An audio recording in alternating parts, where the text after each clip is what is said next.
Shalom Abraham, mes chers amis. Aujourd'hui, nous avons perdu un géant de la Torah, quelqu'un qui est un de nos piliers dans le monde, et en espérant que ça fait partie des signes du Mashiach, parce que vous savez que son nom, ce n'est pas uniquement Chaim Kanievski, Rav Chaim Kanievski, et là, Maran Shmariaou Yosef Chaim Yosef Chaim, son nom, c'est de ses deux grands arrière-grands-parents. Et les Ashkenazim, ils appellent toujours le dernier nom. Chez les Sfaradim, on appelle le premier nom. Les Ashkenazim, chez les vrais Ashkenazim, ils appellent pas la fin du nom. C'est pour ça qu'on l'appelle toujours Chaim Kanievski. Mais en vérité, son nom, c'est. Alors, mais si vous regardez les initiales de Maran, Shmariaou, Yosef, Chaim, c'est Mashiach. Donc, ça veut dire que, en espérant que c'est marqué que le Mashiach ben Yosef, et c'est marqué qu'il va mourir.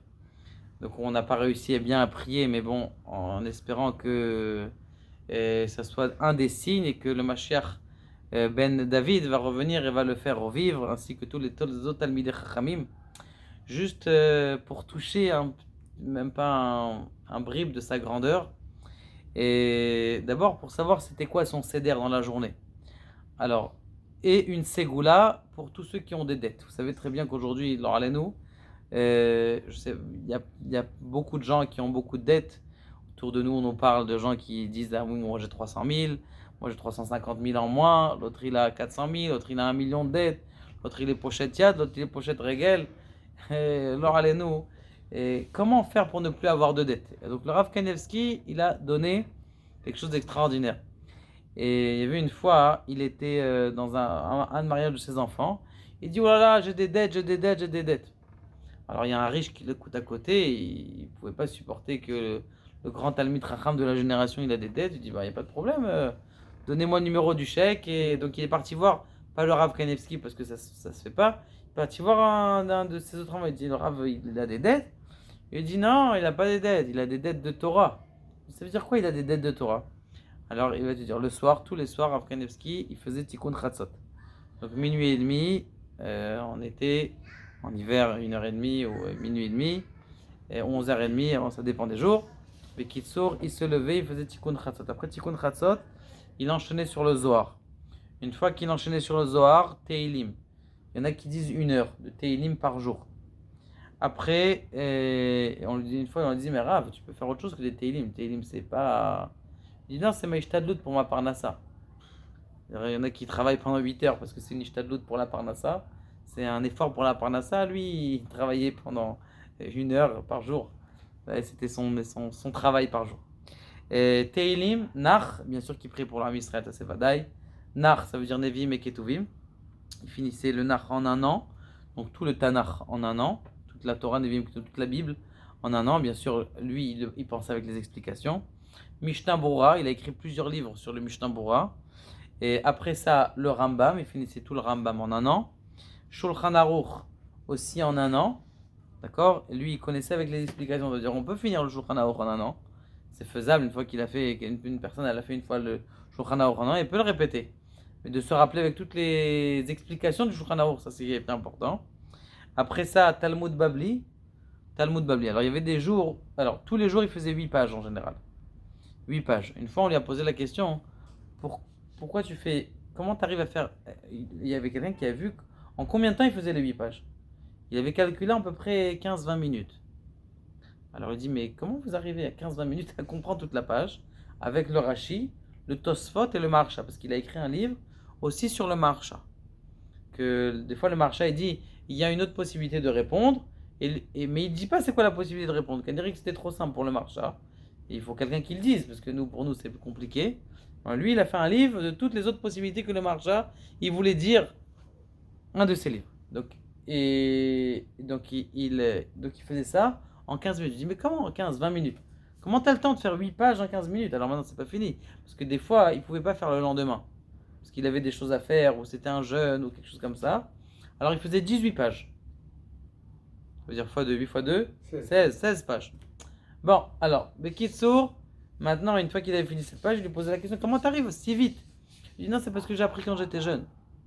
Quand j'ai appris quand j'étais jeune, les choses, elles rentrent à l'intérieur de ta tête. ce qu'on appelle ça Girsa de Yankuta. Les choses que tu apprends petit, tu t'en rappelles. Et d'ailleurs, c'est un conseil qu'on a pour nous, mes amis. Les gens, ils laissent leurs enfants, lorsqu'ils sont petits, allez, vous pouvez jouer, il n'y a pas de problème, c'est pas la peine d'apprendre. Quand vous allez grandir, il faut leur donner le maximum, leur donner un rave qui leur enseigne, leur payer un moré qui leur enseigne après l'école.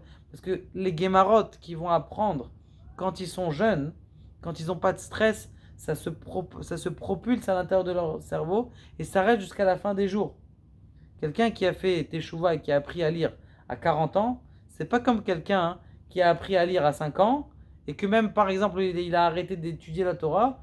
Voilà, il y en avait un ici. Il a arrêté complètement d'étudier la Torah. Nous, son père, il est niftar. Il est revenu, il lisait plus vite que les autres. Pourquoi? Parce qu'il a appris petit. Après, il s'est arrêté. Il a repris tout de suite rapidement parce que c'est à l'intérieur de tes gènes.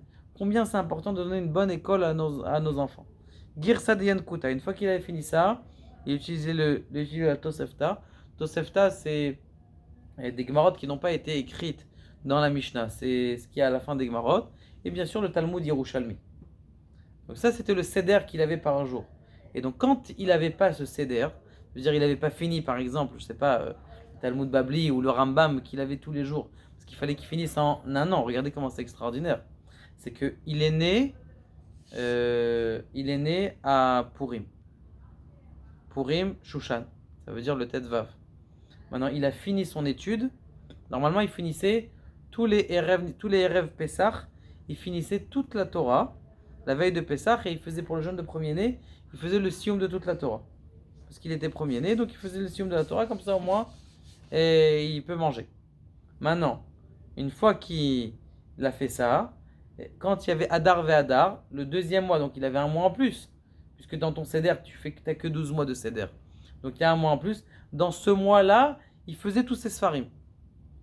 Tous les Sfarim qu'il a écrits, il les a écrits que le 13e mois, en un mois. Il devait faire des annotations dans le temps et donc il finissait les Sfarim pour réviser tous les Sfarim. Ça, c'est que là, moi. Maintenant, en vérité, là, quand il est niftar le Yud Zayin Adar, il est niftar à son anniversaire. Comme elle dit la Gemara que Akadosh Baruch Hu, il finit la vie des tzadikim. Moshe Rabbeinu, il est né le 7 Adar et il est niftar le 7 Adar. Et lui aussi, il est né où il est niftar. Et donc, ce qui se passe, c'est qu'il a fini pile à son sioum, c'est-à-dire qu'il a fini son étude, il est parti dans l'autre monde. Et comme ça, il nous a protégés, et il nous protège encore, en espérant qu'il nous protège d'en haut. Mais maintenant, ce seder, il n'est pas fait par jour. C'est sûr que ça a fait un calme. Je ne sais pas si vous avez remarqué que Poutine, bizarrement, il s'est calmé depuis quelques jours. Il a dit, avant, je ne mets pas la bombe nucléaire, il a ramené ses vadaïs, que quand il y a un tzaddik qui meurt, ça enlève tous les dynimes qu'il y a dans le monde. Ça, c'est un grand tzaddik, un grand tzaddikim comme ça qui meurt. C'est ce qu'on dit en Kabbalah, on appelle ça, c'est Ma'aleman. Ma'aleman, c'est-à-dire que toutes les forces qu'il avait, il les remonte et ça calme les courroux qu'il y a dans le monde. D'ailleurs, c'est possible aussi qu'il est marqué dans un Zohar. Et il est marqué dans un Zohar que un jour, il y avait, comment on appelle ça, une obscurité dans le monde. Il a dit Rabbi Shimon Bar Yochai, peut-être que cette obscurité qu'il y a dans le monde, c'est pour nous prévenir qu'il y a un décret. Et bizarrement, je ne sais pas si vous voyez, ça fait une certaine période où il fait très froid, où le temps il est un peu bizarre comme ça. Même si on n'a jamais autant mis de manteau, alors qu'on est censé déjà être l'été. C'est Adar ve Adar, le mois il a commencé à avancer. Et là, il est possible qu'il y ait un décret. Ce décret, il est enlevé. Et en espérant que Be'ezrat Hashem, c'est une annonce du Mashiach. Baruch Adonai, la Olam Amen.